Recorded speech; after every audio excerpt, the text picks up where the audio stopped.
Hello, good afternoon और नमस्ते सभी को।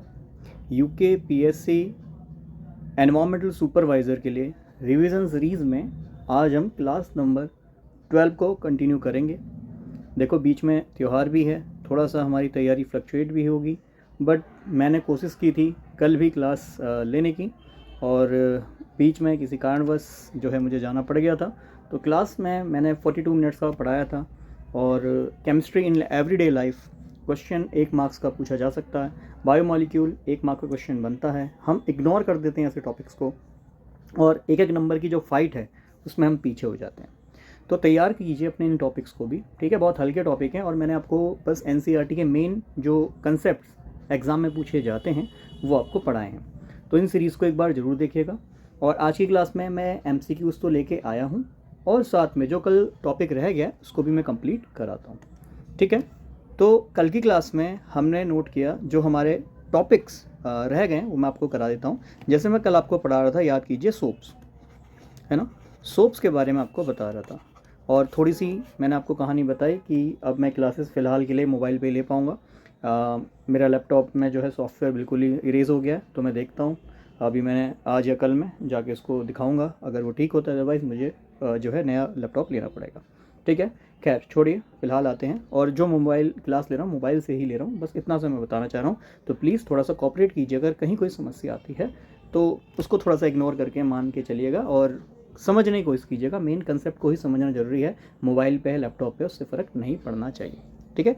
खैर, सोप्स के बारे में मैं आपसे चर्चा कर रहा था। आपको मैंने सोप्स के बारे में बताया था कि सोप्स हमारे क्या होते हैं, स्टेरिक एसिड से बनाए जाते हैं। स्टेरिक एसिड से यह बनाए जाते हैं। और याद कीजिए स्टेरिक एसिड का क्या फॉर्मूला बताया था, ये बताया था C17H35COOH। ये हमारा स्टेरिक एसिड का फॉर्मूला था। और इसकी रिएक्शन यदि हम NaOH या KOH से कराते हैं तो सर हमें सोप मिल जाता है। याद है, सोडियम स्टीरेट या फिर पोटेशियम स्टीरेट, मैंने आपको ये बताया था। और लास्ट जो मैंने आपको बताया था, ये बताया था कि सोप जो है वो हार्ड वाटर में काम नहीं करते, ठीक है। और कैसे पहचान करेंगे कि हार्ड वाटर है, तो ज़्यादा डीप में नहीं जाता, मेन बात बताता हूँ कि जहाँ पे कैल्शियम EDTA कॉम्प्लेक्स आपको मिल जाए, इथाइलिन डाइअमाइन टेट्रा एसीटेट, और कैल्शियम का कॉम्प्लेक्स वहाँ मिल जाए, ठीक है, ये +2 में होता है। या फिर आपको यहाँ मैग्नीशियम मिल जाए, मैग्नीशियम EDTA कॉम्प्लेक्स मिल जाए, तो ऐसे वाटर को हम हार्ड वाटर मान के चलते हैं। फिर मैंने आपको कहा था एक वाटर हमारे जनरली सिलेबस में पूछ लेता है ना, डिस्टिल वाटर क्या है, ये हम जानते भी हैं। डिस्टिल वाटर वो होता है जिसमें केवल प्योर अमाउंट में H2O मौजूद होता है, ठीक है। फिर एक होता है मिनरल वाटर, और इस मिनरल वाटर के बारे में तो हम सभी जानते हैं। ये वो वाटर है जिसे हम पीते हैं और बॉडी के जितने भी हमें मिनरल्स चाहिए होते हैं वो मिनरल्स हमें मिल जाते हैं, ठीक है। और इसमें आप दुनिया भर के मिनरल एसिड मौजूद होते हैं, चाहे वो HCl थोड़ी मात्रा में हो, H2SO4 हो, सॉल्ट्स हो, NaCl KCl जो बॉडी के लिए हमें चाहिए होते हैं। तो जनरली हम मिनरल वाटर को ड्रिंक करते हैं, ठीक है। और इसके बाद आपको मैंने बताया था कि सोप जो है वो हार्ड वाटर में वर्क नहीं करते हैं, तो उनके लिए हम यूज़ करते हैं सिंथेटिक डिटर्जेंट्स, ठीक है। तो वहाँ पे हम यूज़ करते हैं सिंथेटिक डिटर्जेंट्स। और ये डिटर्जेंट्स क्या करते हैं, इस हार्ड वाटर में वर्क करते हैं। वर्क करने का मतलब ये है, डिटर्जेंट का यूज़ क्यों किया जाता है, सोप का यूज़ क्यों किया जाता है। जो बॉडी में जनरली ऑयल या ग्रीस के मॉलिक्यूल्स होते हैं, उन ऑयल या ग्रीस के मॉलिक्यूल्स को रिमूव करने के लिए। सॉफ्ट वाटर में तो सोप ईजिली वर्क करता है, बट हार्ड वाटर होता है तो उसमें हम सिंथेटिक डिटर्जेंट्स यूज़ करते हैं, जो कि हम हमारे घर में डिफरेंट टाइप के डिटर्जेंट्स हमारी माता है ना या हम लोग यूज़ करते हैं, ठीक। उसे हम सिंथेटिक डिटर्जेंट कहते हैं, जो कि ऑयल या ग्रीस को रिमूव करने के काम करता है। और जनरली जो डिटर्जेंट होता है, और मैंने आपको बता दिया, डिटर्जेंट्स में जनरली सेम ऐसे ही ये स्टीरेट्स वगैरह होते हैं, ठीक है। और ये जो लंबे लंबे से स्टीरेट्स होते हैं, इसमें आपको 2 चीज़ ध्यान रखनी है। इस स्टीरेट में एक चीज़ ये होती है कि इसका एक ये टेल पार्ट होता है और इसका ये हेड पार्ट होता है, ठीक है। अब ये जो इसका टेल पार्ट है, ये होता है नॉन पोलर, ठीक है, नॉन पोलर अध्रुवीय। और जो इसका हेड पार्ट है, ये हेड पार्ट इसका पोलर होता है, ठीक है। तो ये चीज़ आपको यहाँ पे ध्यान में रखनी है, पॉइंट टू बी नोटेड वाली बात है कि 2 पार्ट हैं, एक है इसमें नॉन पोलर पार्ट, एक है पोलर पार्ट, ठीक है। ये क्वेश्चन, ये कंसेप्ट भी आपको ध्यान रखना है। आई थिंक इस बारे में मैंने आपको पहले भी चर्चा की हुई है। अब ये ध्यान में रखना होता है कि जो ऑयल या ग्रीस होता है, मान लीजिए ऑयल का मॉलिक्यूल है, ठीक है, और ये उसमें क्या होता है, ये जो ऑयल है या फिर ग्रीस के मॉलिक्यूल हैं, ये कैसे होते हैं, दीज आर नॉन पोलर, कैसे होते हैं, अध्रुवीय, नॉन पोलर होते हैं। देखो काफ़ी बच्चे कहते हैं सर हिंदी माध्यम में भी जो है आप पढ़ाइए या क्वेश्चंस लेके आइए। देखो क्वेश्चंस मेरे पास इतना समय नहीं होता कि मैं इसके लिए अलग से क्वेश्चन बनाऊं, और मैंने आपको बताया था कि पूरी तरह से अगर यूट्यूब पे मुझे आना है तो उसके लिए ऑब्वियस आप लोगों का सपोर्ट भी मुझे चाहिए, ठीक है। आप ज़्यादा से ज़्यादा अगर शेयर करते हैं तो मुझे लगेगा कि हाँ भाई जो बेनिफिट मुझे यूट्यूब से मिल रहा है तो मैं जो है अपनी बाकी क्लास जो है सभी बच्चों को यूट्यूब पे ले आऊँगा, ठीक है। और मैंने आपको बताया था अपने कोर्सेज़ भी मैं बहुत ही कम प्राइस पे रखूँगा ताकि ज़्यादा से ज़्यादा बच्चे उनसे अपने आप को ऑब्वियस है अच्छे से ट्रेन कर पाएँ एग्ज़ाम के लिए, अच्छे से खुद को एजुकेट कर पाएँ उस एग्ज़ाम के लिए और अच्छे से एग्ज़ाम को फेस करें, ठीक है। तो ऑयल ग्रीस इसमें नॉन पोलर होता है, और हमने देखा हमारा जो सोप है स्टीरिक उसमें जो ये टेल वाला पार्ट होता है ये इसका टेल पार्ट होता है नॉन पोलर। हमने एक कंसेप्ट ऑलरेडी पढ़ा है लाइक डिजॉल्व लाइक का, कि भाई जो टेल पार्ट है ये नॉन पोलर पार्ट है, अध्रुवीय वाला पार्ट है, ये अध्रुवीय मॉलिक्यूल में ईजिली घुल जाता है, ठीक है। और जो पोलर पार्ट है, हेड पार्ट है, वो वाटर में घुला रहता है। तो आपको पता है ऑयल और ग्रीस ये वाटर में मिले होंगे, डिटर्जेंट का काम होता है, पानी भी मिक्स होता है, ऑयल ग्रीस भी होते हैं। तो ऑयल ग्रीस से जो ये डिटर्जेंट का मॉलिक्यूल है ये टेल पार्ट से, जो उसकी पूंछ वाला पार्ट है, पुछल्ला पार्ट है, उससे यह नॉन पोलर पार्ट ऑयल या ग्रीस के नॉन पोलर पार्ट से जुड़ जाता है। क्यों? क्योंकि लाइक डिजॉल्व लाइक का कंसेप्ट हमने पढ़ा है, ये नॉन पोलर में घुल जाएगा। और पोलर पार्ट बाहर पानी में मौजूद होता है, और जैसे ही आप इसको क्या करेंगे, आपने देखा है कि जिस तरीके से हम कपड़े साफ़ करते हैं या तो उसे थापी से पीटते हैं, है ना, या फिर उसको जनरली हाथ से अगर हम घिसेंगे, तो ऐसे केस में हम फोर्स लगाएंगे तो ये ऑयल ग्रीस मॉलिक्यूल जो हमारे कपड़ों पे लगा होगा ये बाहर निकल आएगा, ठीक है। और इसके साथ जो भी डस्ट वगैरह होंगी वो भी सब इसी में जुड़कर बाहर निकल आएंगी। तो इसी को हम कहते हैं क्लिनजिंग एक्शन, है ना। कैसे सफाई करता है तो इसे हम कहते हैं क्लिनजिंग एक्शन, ठीक है। अच्छा, और ये जो आपका डिटर्जेंट और ये ऑयल या ग्रीस का मॉलिक्यूल आपस में जुड़ रहे हैं इसको हम कहते हैं मिसल फॉर्मेशन, ये भी ध्यान में रखिएगा, ठीक है। और ये जनरल साइंस का क्वेश्चन भी बनता है कि मिसल क्या होता है, ठीक है।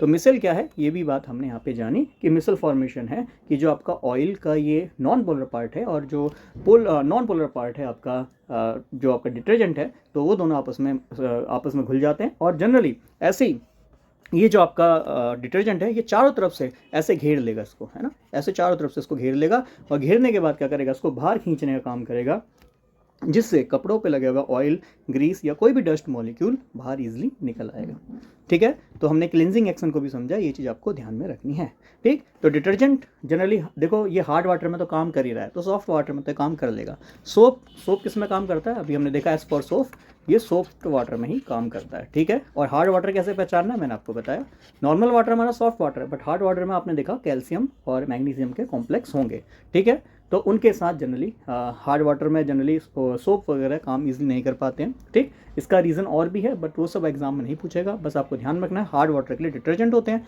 डिटर्जेंट अगर हार्ड वाटर में काम कर रहा है तो सॉफ्ट वाटर में भी काम करेगा, ये चीज़ आपको ध्यान में रखनी है, ठीक। अब डिटर्जेंट्स के कुछ प्लीज़ टाइप ये याद कर लीजिएगा, डायरेक्ट एग्जाम में पूछता है कि बताइए एनायनिक डिटर्जेंट्स कौन से होते हैं, ठीक है। तो एक एक दो एग्जाम्पल सबके याद करा देता हूँ। तो एनायनिक, ए फॉर एनायन और ए फॉर एल्काइल, इससे याद रखिएगा प्लीज़। तो एल्काइल बेंजीन सल्फोनेट, ठीक है, एल्काइल बेंजीन सल्फोनेट। ये जो एल्काइल बेंजीन सल्फोनेट है ये एनायनिक सॉल्ट के रूप में कंसीडर किया जाता है। अब आप कैसे पता लगाओगे कि ये एनायनिक सॉल्ट है, चलो मैं एक एनायनिक सॉल्ट या फिर एल्काइल बेंजीन सल्फोनेट बनाने की कोशिश करता हूँ। तो ये है CH3 CH2 का होल 10, और ये है CH2 S double bond O oxygen पे माइनस, और ये है Na पे प्लस। अब सर हमें कैसे पता ये एनायनिक सॉल्ट है ना, एनायनिक डिटर्जेंट है, ये कैसे हम पता करें। तो इसको बहुत सिंपल है, अगर माइनस वाला पार्ट बड़ी वाले चेन पे है, देखो सोडियम अलग है और जो माइनस वाला पार्ट है बड़ी वाली चेन पे है, तो ऐसे हम डिटर्जेंट को एनायनिक डिटर्जेंट कहेंगे। और देखो नाम बहुत आसान है, ये वाला आपका एल्काइल ग्रुप है, नाम क्या बताया, एल्काइल, ठीक है। फिर है इसमें बेंजीन, अच्छा बेंजीन नहीं लगा है कोई बात नहीं, बेंजीन वाला मैं अलग से एग्जांपल ले लूँगा, ठीक है। जैसे इस वाले का मैंने जो नाम डिटर्जेंट का नाम बनाया है इसका नाम भी लिख देता हूँ, ठीक है। तो इसका नाम है सोडियम लॉरिल सल्फेट, ठीक है, लॉरिल सल्फेट। ये भी ध्यान में रखिएगा, डायरेक्ट आता है कि इनमें से कौन जो है एक एनायनिक डिटर्जेंट है, तो सोडियम लॉरिल सल्फेट इसका एग्जाम्पल है। इसके अलावा एल्काइल बेंजीन सल्फोनेट ये भी मैं ले लेता हूँ, चलो CH3 CH2 का होल 11, इस पर एक बेंजीन लगा दो, तो ये अब देखो आपको लेफ्ट में एल्काइल ग्रुप दिखाई दे रहा है, बेंजीन दिखाई दे रहा है, और ये सल्फोनेट ग्रुप दिखाई दे रहा है। तो ऐसे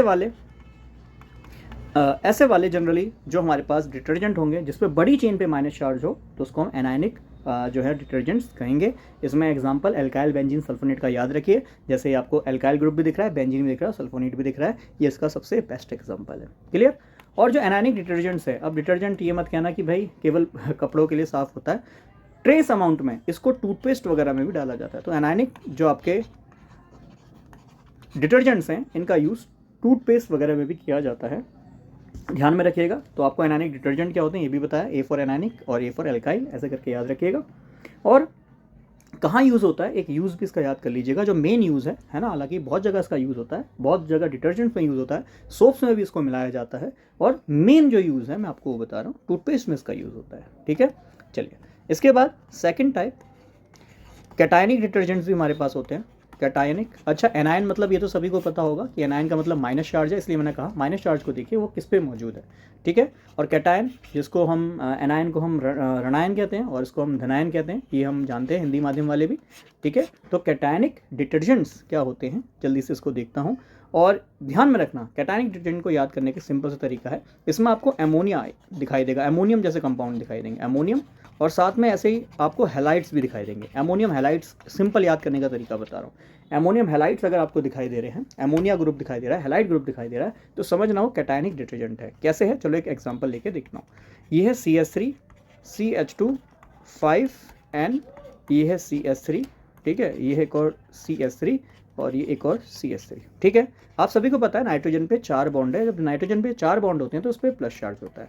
ठीक है, इसलिए मैं अमोनियम बोल रहा हूँ, EM क्यों, EM for the positive charge, आपको न जाने कितनी बार बता चुका हूँ। हैलाइड मतलब मान लें हाँ ब्रोमीन दिया होगा, है ना, क्लोरीन दिया होगा, आयोडीन दिया होगा, जनरली यही सॉल्ट देखने को मिलते हैं, chlorine, bromine, iodine, basically bromine ही देखने को आपको मिलेगा। ठीक है, और जो ये आपके कैटायनिक डिटर्जेंट हैं इनका यूज़ भी एक याद करिएगा। तो जो हमारे हेयर कंडीशनर वगैरह आते हैं ना, उसमें जनरली होता है हेयर कंडीशनर। तो एक यूज़ आपको इसलिए लिखवा रहा हूँ, देखो यूज़ तो बहुत ही हैं, बहुत सारे यूज़ हैं, बहुत जगह इनका यूज़ होता है, पर जो मेन पर्पज़ के लिए यूज़ किया जा रहा है उसमें आप कैटायनिक डिटर्जेंट को देख सकते हैं। ठीक है, ये आप हेयर कंडीशनर देखेंगे, उसके पीछे लिखा भी होगा एमोनियम हैलाइड्स करके, या जो भी इस तरह का कंपाउंड होगा वो आपको वहाँ पे दिखाई देगा। ठीक है, इसके अलावा हमारे पास कुछ ऐसे डिटर्जेंट भी होते हैं जिन पे कोई चार्ज नहीं होता, जिसको हम नॉन आयनिक, मतलब जिस पे कोई भी चार्ज नहीं है, ना ही वो प्लस चार्ज लेके बैठा है कैटायनिक है, ना ही वो माइनस चार्ज लेके बैठा है एनायनिक है, वो न्यूट्रल है, या उस पर मैं कह सकता हूँ कोई भी चार्ज नहीं है। ठीक है, तो उसको हम नॉन आयनिक डिटर्जेंट के उसमें याद कर सकते हैं। और जो आपका नॉन आयनिक डिटर्जेंट है ये किस किस से बना होता है, तो प्लीज़ ध्यान में रखिएगा, स्टेरिक एसिड याद है, सोप, ठीक है, प्लस ये मिल के बना होता है पॉलीइथाइलिन ग्लाइकोल से, पॉलीइथाइलिन ग्लाइकोल, और इथाइलिन ग्लाइकोल के बारे में आपसे ऑलरेडी चर्चा भी कर चुका हूँ। ठीक है, और जो नॉन आयनिक डिटर्जेंट होते हैं, अगर इसका यूज़ मैं याद करूँ तो उसका यूज़ आप याद कर सकते हैं कि ये लिक्विड डिश वॉशिंग में इसको यूज़ किया जाता है। आपने देखा होगा ना आजकल लिक्विड डिश वॉशर आते हैं, तो लिक्विड डिश वॉशिंग में इनका यूज़ किया जाता है। तो ये मेन यूज़ हैं जो आप डे टू डे लाइफ में देखते हैं। और अगर आप प्रीवियस ईयर पेपर एनालाइज करोगे तो कुछ इस तरह के प्रश्न आपको मिल जाते हैं कि भाई जो कैटायनिक डिटर्जेंट है, एनायनिक डिटर्जेंट है, इनके यूज़ क्या हैं। ठीक है, तो जो मेन बात बताइए, इतना याद कीजिएगा, जैसे याद करने को है प्लीज़ वैसे याद कीजिएगा। ठीक है, और एग्ज़ाम में अगर प्रश्न आता है तो आपका काम बन जाएगा। और इसके अलावा मैं आपको डिटर्जेंट्स के लिए कुछ मेन बात बताऊंगा जो कि आप NCERT में पढ़ते भी हैं। ठीक है, मुझे एक पेज ऐड करना पड़ेगा, एक मिनट दीजिएगा।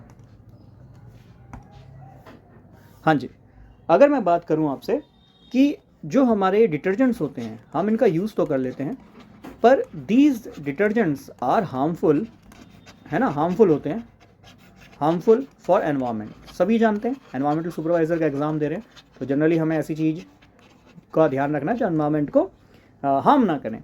और ये डिटर्जेंट हार्मफुल होते हैं एनवायरनमेंट के लिए, क्यों? क्योंकि जो माइक्रो ऑर्गेनिज्म पचाते हैं ना, जितने भी वेस्ट है उनको पचाने के लिए जो माइक्रो ऑर्गेनिज्म होते हैं, सूक्ष्म ये जीव जो होते हैं, ये इस डिटर्जेंट को नहीं पचा पाते हैं। ठीक है, इसीलिए हमने देखो साइंस के हम स्टूडेंट्स हैं, साइंस के हम लर्नर्स हैं, तो हमने सोचा कि क्या ऐसी चीज़ है जिसको ये माइक्रो ऑर्गेनिज्म पचा नहीं पा रहे, डिटर्जेंट इतना हार्मफुल हो रहा है। तो फिर हमने देखा इसके पीछे का कारण है ये बड़ी बड़ी चेन, ये बड़ी बड़ी चेन जो कार्बन की नॉन पोलर चेन होती है, इसको ये माइक्रो ऑर्गेनिज्म डिग्रेड नहीं कर पाते हैं, छोटी सी चेन होती तो डिग्रेड कर पाते।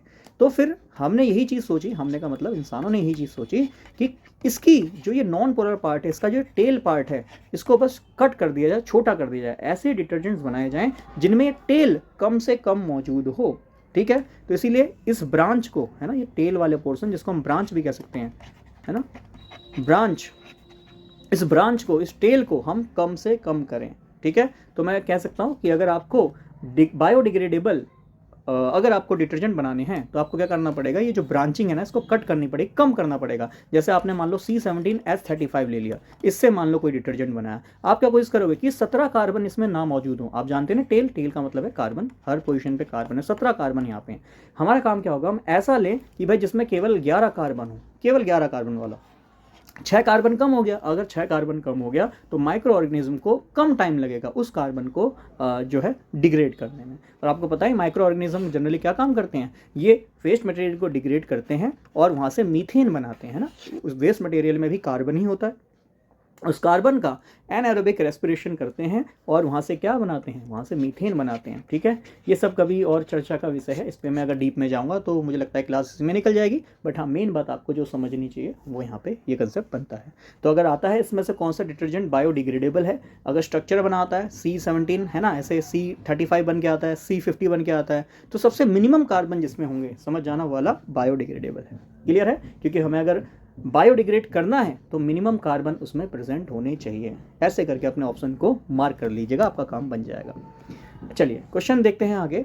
कह रहा है alpha helix structure of protein. मैंने बताया था प्रोटीन का अल्फा हेलिक्स स्ट्रक्चर जो होता है, उनके बीच में एक ही बॉन्ड होता है जिसको हम हाइड्रोजन बॉन्ड कहते हैं। एक मिनट दीजिएगा, ठीक है, जिसको हम हाइड्रोजन बॉन्ड कहते हैं। और ये बहुत ही इंपॉर्टेंट क्वेश्चन है, ये मान के चलिए, ये बहुत इंपॉर्टेंट क्वेश्चन है। और ये क्वेश्चन ना बहुत एग्जाम में रिपीट हो चुका है, मतलब मैंने इतने स्टूडेंट्स को समझाया है, पढ़ाया है, गाइड किया है, तो उसमें हाइड्रोजन बॉन्ड ये वाला क्वेश्चन इतनी बार मुझे दिखाई दिया। चाहे आप उसको डेली जो आपके स्कूल या कॉलेज के एग्जाम होते हैं उसमें भी ये प्रश्न काफ़ी बार पूछा गया, कॉम्पिटिटिव में भी काफ़ी बार ये प्रश्न पूछा गया है, तो प्लीज़ इसको ध्यान में रखिएगा।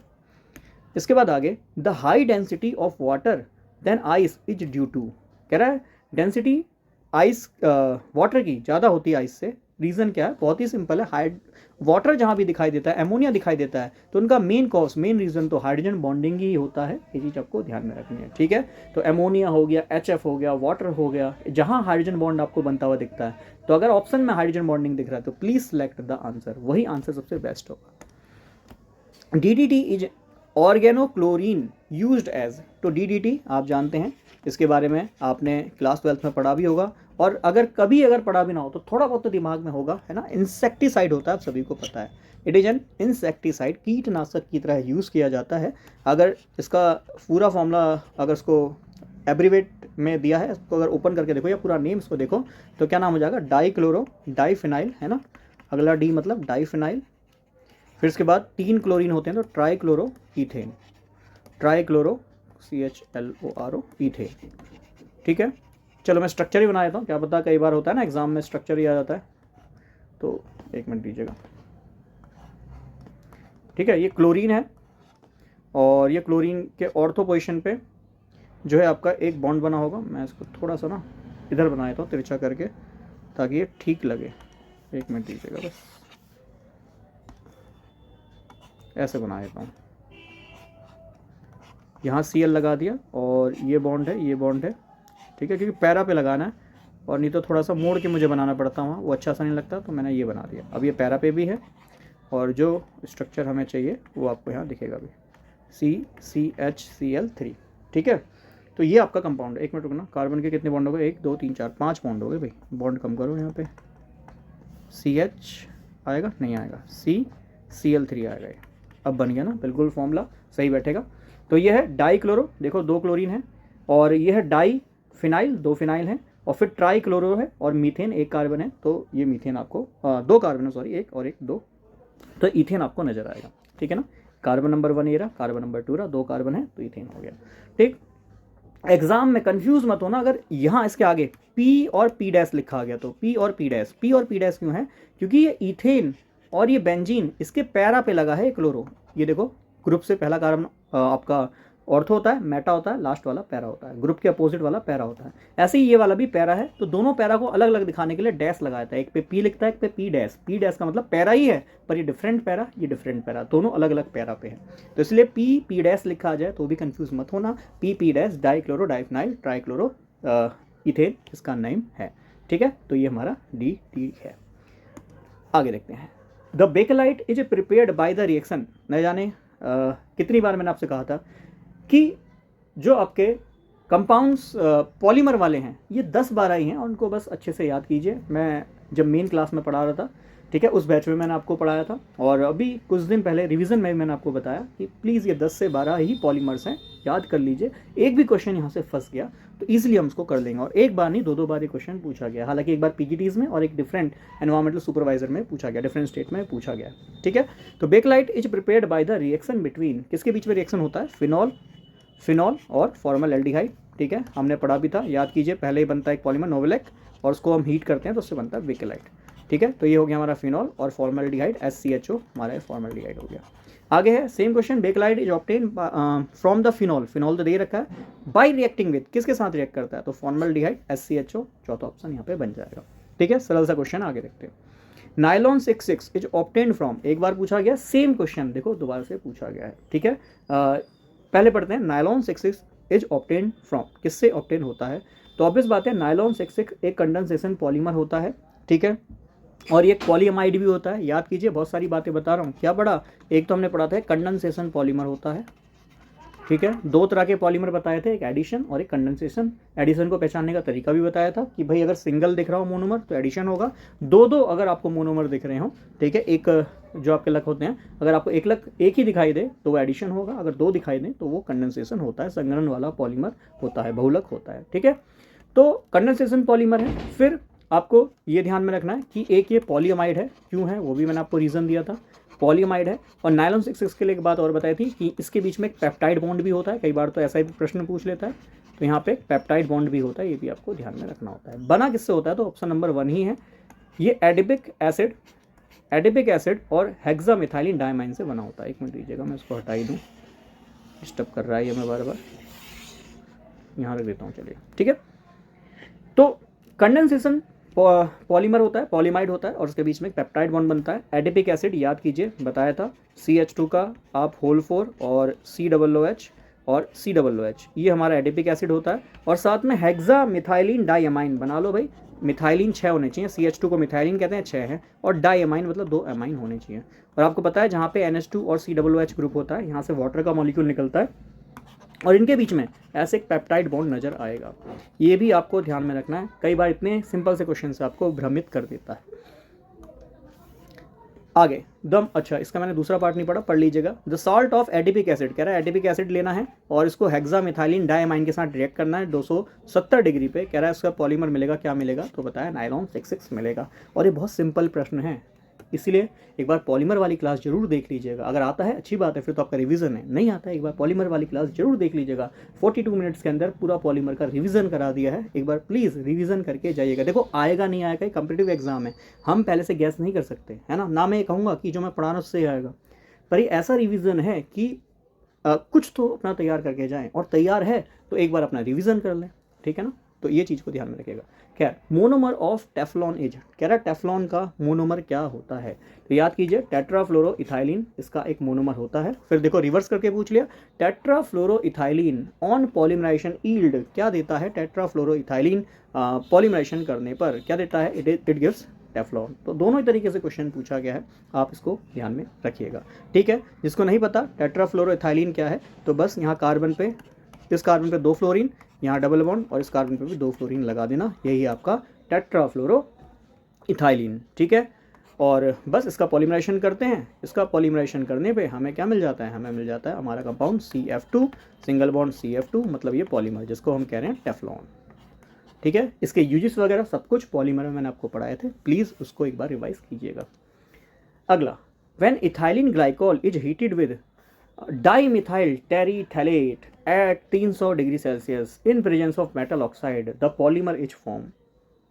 चलिए, कंडेंसेशन पॉलीमर में सबसे पहले मैंने शायद यही आपको पढ़ाया था, ये आपका इथाइलिन ग्लाइकोल, ठीक है।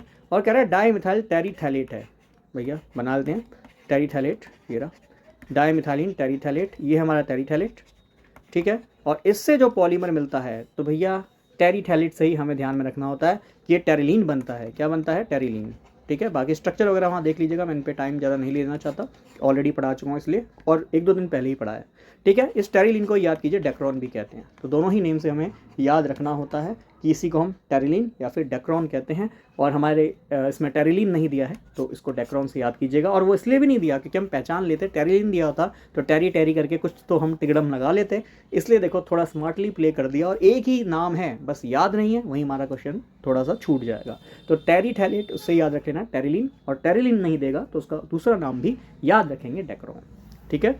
चलिए आगे देखते हैं, lack of ascorbic acid in diet cause. तो भैया क्वेश्चन, एस्कॉर्बिक एसिड क्या है? एस्कॉर्बिक एसिड क्या है? तो ऑलरेडी बता चुका हूँ, इट इज विटामिन सी। सारे विटामिन्स मैंने आपको बताए थे, ठीक है ना। विटामिन सी हमारा एस्कॉर्बिक एसिड होता है, और अगर इसकी कमी है, लैक का मतलब कमी होना, अगर इसकी कमी है तो इसकी कमी से हमें स्कर्वी, है ना, दांत की बीमारी होती है स्कर्वी, तो स्कर्वी होने के चांसेस होते हैं, ठीक है। इग्नोर द बैकग्राउंड नॉइस, कुछ लोग ओवर होते हैं भाई, उनको हम कुछ नहीं कर सकते, आई एम सॉरी फॉर डैट। चलिए, विटामिन ए, मैं ये सब ऑलरेडी आपको पढ़ा चुका हूँ, ठीक है। ये पूरा एक टेबल है, ये आपके सामने प्रस्तुत कर रखा है, और ये मैं आपको टेलीग्राम पे भी दे दूंगा, टेलीग्राम का लिंक आपको मिल जाएगा, वहाँ भी आपको ये मिल जाएगा। और आप चाहते हैं क्वेश्चन आंसर मैं सारे टेलीग्राम पे अपलोड कर दूँ तो वो भी मैं कर दूंगा, बस एक बार कमेंट में बता दीजिएगा, ठीक है। तो ये सारा विटामिन ए, विटामिन बी, इनके कॉमन नेम क्या है, सोर्स क्या है, सोर्स तो जनरली हम तुक्का मार सकते हैं, बट मेन सोर्स आप ध्यान कर सकते हो, और साथ में इनकी डेफिशिएंसी से क्या क्या होते हैं, जैसे विटामिन ए है नाइट ब्लाइंडनेस होता है, विटामिन बी से आपका बेरी, और इनके कॉमन नेम आपको ऑलरेडी पढ़ा चुका हूँ, रेटिनॉल हो गया, थायमाइन हो गया, ये सब मैं आपको पढ़ा चुका हूँ, ठीक है। चलिए, विच of the following fibre is made of polyamide. Polyamide से कौन बने होते हैं? अभी तो बताया पॉलीएमाइड से कौन बना होता है, इसमें नाइलॉन है, रेयॉन है, डेक्रोन है, ओरियन है, पॉलीएमाइड होना चाहिए, तो ऑब्वियस है नाइलॉन इसका एग्जांपल होता है, बहुत नाइलॉन 6 और नाइलॉन 66 ये सभी पॉलीएमाइड्स होते हैं, मैंने पढ़ाया भी था, ठीक है। और इसमें दिया है रेयॉन, हम रेयॉन जानते हैं, ये होता है सेलुलोज एसीटेट, है ना। सेलुलोज हमें नेचर से मिलता है, एसीटेट मतलब उसकी केमिकल रिएक्शन करा रहे हैं, तो ये एक हमारा सिंथेटिक पॉलीमर होता है, पढ़ाया था इसके बारे में। सिंथेटिक पॉलीमर वो होते हैं जो हमें नेचर से मिल रहा है, हम उसकी केमिकल रिएक्शन करा देते हैं और उससे कोई नया पॉलीमर बना लेते हैं। और याद कीजिए सेलुलोज एसीटेट जो हमारा होता है, इसको हम आर्टिफिशियल सिल्क भी कहते हैं, आर्टिफिशियल सिल्क सब पढ़ाया था ये, ठीक है। तो it is also called artificial silk, और आप मुझे कमेंट में बताएंगे आर्टिफिशियल वुल किसे कहा जाता है, ठीक है। और बाकी डेक्रोन ये सब मैंने आपको ऑलरेडी पढ़ाया हुआ है। और चलिए मुझे बताएं वैसे डेक्रोन क्या होता है, और ये ओरियन नहीं है, ऑरलोन है, ये मिसप्रिंट हो रखा है ना, ऑरलोन क्या होता है ये भी आप मुझे बताएंगे, ठीक है। याद कीजिए एक्राइल नाइट्राइल, ये पढ़ाया था आपको, ठीक है। एक्राइल नाइट्राइल, इसका पॉलीमराइजेशन करते हैं तो हमें पॉली एक्राइल नाइट्राइल मिलता है, पॉली एक्राइल नाइट्राइल, PAN, याद कीजिए PAN मिलता है, ठीक है। ये एक पॉल्यूटेंट भी होता है PN, ठीक है, पॉल्यूशन का काम भी करता है। और जब आप एनवायरमेंटल सुपरवाइजर बन जाएंगे और थोड़ी अच्छी पोस्ट पे अपग्रेड होंगे तो वहाँ पे आपको ये सब देखने को मिलेगा कि कौन कौन से हमारे इन चीज़ों का ध्यान भी रखना होगा कि नेचर में कितना इस वक्त पैन है और उसका रिसोर्स या सोर्स कहाँ पे है, ठीक है। और उसको आप जो है एलिमिनेट वगैरह या फिर माइन्यूट करने की कोशिश करा करेंगे, ठीक है। तो ये है ऑरलोन, जिसको हम पॉली एसिटाइल नाइट्रेट भी कहते हैं, ये आपको ध्यान में रखना है। और नाइलॉन आपको ऑलरेडी बता ही चुका हूँ, डेक्रोन आपको ऑलरेडी बता ही चुका हूँ इन सब के बारे में, ठीक है। चलिए आगे देखते हैं। Which of the following compound reduces Tollen reagent, इनमें से कौन टोलन रीजेंट को रिड्यूस करता है? तो भैया आप याद कीजिए ग्लूकोज बताया था भाई, टोलन रीजेंट को या फेलिंग सॉल्यूशन को वही कंपाउंड रिड्यूस करते हैं जिनमें मैंने आपको बताया था जो उनका अल्फा पोजीशन होगा उस पर अगर OH फ्री हो तो, है ना, याद है अल्फा पोजीशन का मतलब मैं इसको और अच्छे से कहना चाहूँ कि इसका CHO वाला ग्रुप या CO वाला ग्रुप, CO वाला या CHO वाला जो OH ग्रुप है वो अगर फ्री है तो ये रिड्यूसिंग शुगर होता है, नहीं है तो नहीं होगा। ये मैं सब आपको ऑलरेडी बायोमॉलिक्यूल्स में पढ़ा चुका हूँ, ठीक है। और मुझे बताएंगे CHO या C डबल बॉन्ड O वाली पोजीशन को क्या कहा जाता है, ठीक है, ये भी मैंने आपको पढ़ाया था, ठीक है। तो याद कीजिए, उसमें बहुत सारे टॉपिक मैंने आपको पढ़ाए थे, म्यूटा रोटेशन, इन्वर्ट शुगर, वो सब मैंने आपको पढ़ाया है। तो मुझे बताएंगे कि वो पोजीशन जहाँ पे CHO ग्रुप और C double bond O group मौजूद होता है, कमेंट में आपको बताना है उस पोजीशन को क्या कहते हैं, पढ़ाया था। और उस पर लगे हुए OH अगर फ्री होता है, ठीक है, अगर फ्री है तो उसी का ऑक्सीडेशन होता है, जिसको हम कहते हैं टोलन रिएजेंट, या फिर फैलिंग में ये रिड्यूस हो जाता है और वो केवल ग्लूकोज होता है, बाकी ये नहीं है। अल्कोहल तो रिड्यूस होते ही नहीं है, ना एसिटिक एसिड होगा, ठीक है। टोलन जनरली एल्डिहाइड या फिर उस पोजीशन जिसका मैं नाम पूछना चाह रहा हूँ, उस पोजीशन पे लगे हुए OH को यह ऑक्सीडाइज करता है ना, ऑक्सीडेशन उनका होता है, मतलब रिड्यूस करता है। चलिए, which one of the following compound is form when Grignard reagent. चलिए, ग्रिग्नार्ड रिजेंट क्या होता है, हिंदी माध्यम वाले परेशान ना हो भैया। ग्रिग्नार्ड रिजेंट आप सभी को पता है, CH3MgBr है ना, या RMgX हमारा ग्रिग्नार्ड रिजेंट होता है। मैं CH3MgBr ले रहा हूँ ताकि एक सिंपल सा आइडिया हमारे दिमाग में रहे। फिर एक कीटोन ले लो, चलो एक मैं सिंपल कीटोन यही लेता हूँ, एसीटोन। कह रहा है जब इनकी आपस में रिएक्शन होती है एसिड की प्रेजेंस में, तो कह रहा है हमें क्या मिलता है। तो आप सभी को पता है भाई सर, ये CH3 ग्रुप यहाँ जाके जुड़ जाता है, तो इस कार्बन पे 2 CH3 थे, एक CH3 और आके जुड़ गया और ये डबल बॉन्ड OH ग्रुप में आके जुड़ जाता है। तो ऐसा कार्बन जिसपे एक OH और 3 ग्रुप हैं, 3 ग्रुप वाले को टर्शरी या 3 डिग्री बोलते हैं, तो हमें टर्शरी या 3 डिग्री अल्कोहल मिल जाएगा। तो इसका सिरल सा आंसर बन जाएगा। अगर मान लो एक साइड H लिया होता तो हमें सेकेंडरी अल्कोहल मिलता, अगर एल्डिहाइड लिया होता तो हमें अल्कोहल मिल जाता सेकेंडरी। अगर हमने दोनों साइड H लिया होता, फॉर्मल एल्डिहाइड लिया होता, तो हमें प्राइमरी अल्कोहल मिलता, और ये सब मैं आपको पढ़ा चुका हूँ। चलिए, which one of the following pair is correctly matched, कौन सा इसमें करेक्टली मैच है। चलो, एंटीबायोटिक में दे रखा है स्ट्रेप्टोमाइसिन और PAS, ठीक है। सल्फा ड्रग में लिखा है क्लोरोक्विनोन, अच्छा करेक्ट मैच करना है, ओके। सल्फा ड्रग और क्लोरोक्विनोन, भैया क्लोरोक्विनोन याद है एंटी मलेरियल, तो ये तो मैच है ही नहीं। अच्छा, मेरे को लगा मैच करने को बोल रहा है, कह रहा है कौन सा मैच ही नहीं है करेक्ट, वो वाला बताना है। हाँ, तो सल्फा ड्रग क्लोरोक्विनोन तो होगा नहीं, क्योंकि क्लोरोक्विनोन एक एंटी मलेरियल होता है, पढ़ाया था ये कुछ 1-2 क्लास पहले, ये एंटी मलेरियल होता है। एनाजेल्सिक ये सब बता चुका हूँ, याद कीजिए। एंटी मलेरियल अभी बताया है। सल्फर ड्रग शायद ये ना पढ़ाया हो, तो उसको भी ध्यान में रखिएगा। सल्फर ड्रग ऐसे सल्फर के ड्रग होते हैं, ये सल्फर ड्रग जो होते हैं इनका जो बेसिक यूज़ होता है मैं आपको बता देता हूँ। सल्फर ड्रग्स, ठीक है, इन सल्फर ड्रग्स का जो यूज़ किया जाता है, यूज़ नंबर 1, सल्फर ड्रग में अगर आपको जैसे सल्फेनल देते, मैं नाम भी लिख देता हूँ, चलो सल्फेनल, हालांकि NCERT में शायद मेंशन नहीं होगा, बट कोई बात नहीं, पढ़ लीजिए। सल्फेनल जो होता है ये स्लीप प्रोड्यूसिंग ड्रग की तरह यूज़ होते हैं, स्लीप प्रोड्यूसिंग ड्रग है ना, स्लीप प्रोड्यूसिंग ड्रग। मान लो किसी को अनिद्रा मतलब नींद नहीं आती है, तो सल्फेनल जैसी इनको दवाई दी जाती है। ये स्लीप प्रोड्यूसिंग ड्रग होते हैं, मतलब नींद की दवाई के लिए इनको यूज़ किया जाता है। सल्फर ड्रग के और भी बहुत सारे यूज़ होते हैं, जैसे सल्फर ड्रग का यूज़ किया जाता है पाबा, पैरा अमोनिक बेंजोइक एसिड है ना, पैरा अमीनो बेंजोइक एसिड, पाबा। अगर ये पाबा क्या होता है, ये मान लो हमारी बॉडी में जो बैक्टीरिया है ना, उसके लिए एक उनका फूड मान लो, पाबा पैरा अमीनो बेंजोइक एसिड, ऐसे करके समझ लो, ये इस बैक्टीरिया के लिए फूड है। 1 मिनट दीजिएगा बस, हाँ, ये इसके लिए एज अ फूड है। तो ध्यान में रखिए, जो ये फूड है, जब बैक्टीरिया इस फूड को खाने आता है, तो बैक्टीरिया जनरली आपने पढ़ा होगा सेफ सिलेक्टिव होते हैं, बस ये पाबा जैसे स्ट्रक्चर को देखते हैं और उसको खा जाते हैं, उनका फूड है।